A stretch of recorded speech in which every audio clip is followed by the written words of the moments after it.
फिर मेरे बेटी पे राजपूत समाज के लोग गा दिए हैं। कैसा उस लड़के को ही सपोर्ट करना।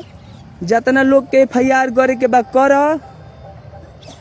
बिना सोचले कुछ नहीं की कैले फाड़ दे जाए तरी हमरा के धके रोड जाम लगा दे जा। FIR रोड जाम, एक जना बाह कबार दिया हमार, एक जना नरेटिव खा दिया, 2-4 जना मिल के गोड़ कबार दिया, ठीक।